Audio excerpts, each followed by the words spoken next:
तर असा सेफ आहे आपण की सगळे हिंदू मुसलमान आम्ही सगळे सेफ आहोत. ओबीसीची मंडळी, मागासवर्गीय मंडळी एक असलो तर होय. मुस्लिम समाजामध्ये सुद्धा काही लोकांना माहीत नसेल काय, मी त्यावेळेला त्याच्यामध्ये पुढाकार घेऊन हे आता आमचे जे आहेत ना शबीर अन्सारी साहेब यांना माहिती आहे, दिलीप कुमार जी आले होते मंत्रालयात, त्यांनी सांगितलं भुजबल जी तुम माली समाज के है. मैं बोला हाँ. तो तुमको आरक्षण है. मैं बोला हाँ. तो मैं बागवान हूँ, मतलब माली हूँ, तो मेरे को क्यों नहीं है. और मैं बोला बराबर है, तुम माली है तो तुमको मिलता है, तो मैं भगवान हूँ, बराबर है ना. त्यांनी मला सत्कार केला. मग जे कासार आहेत तिथे मणियार आहे, हे असे जे कुरेशी आहेत तिथे खाटीक आहे. आणि त्यातल्या काही लोकांना मग त्यावेळेला पवारसाहेब पण मला वाटतं होते, पवारसाहेब होते की विलासराव होते, विलासराव होते. आम्ही म्हटलं की मग ठीक आहे, ते पण गरीब आहेत, त्यांना आम्ही कुणाला विरोध केला नाही. ज्या वेळा आरक्षण सुरू झालं त्यावेळेला फक्त 250 जाती होते, आता 450 जाती आहे. पण हे आम्ही लढलो.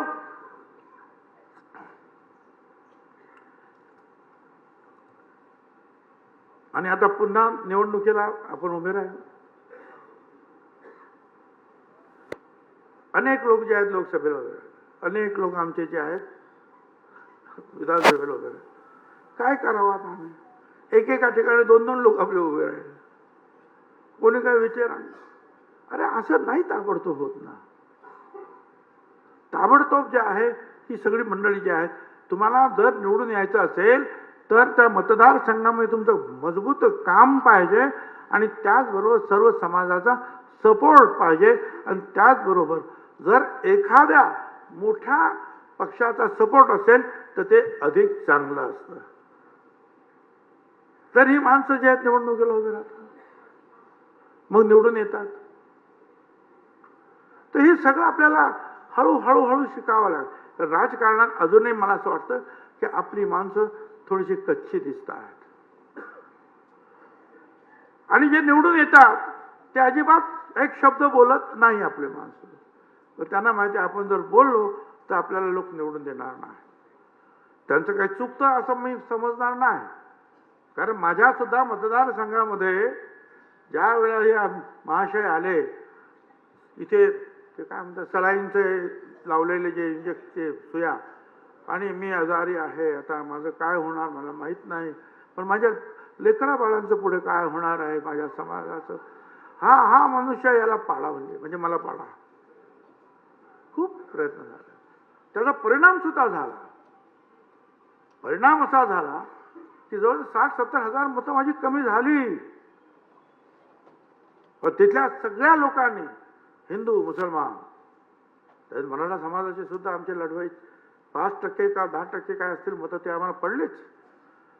परंतु संपूर्ण आदिवासी समाज, संपूर्ण दलित समाज, संपूर्ण मुसलमान समाज, संपूर्ण गुजराती मारवाडी समाज, संपूर्ण ओबीसी समाज एकजुटीनं उभा राहिला आणि आज छगन भुजबळ तुमच्या.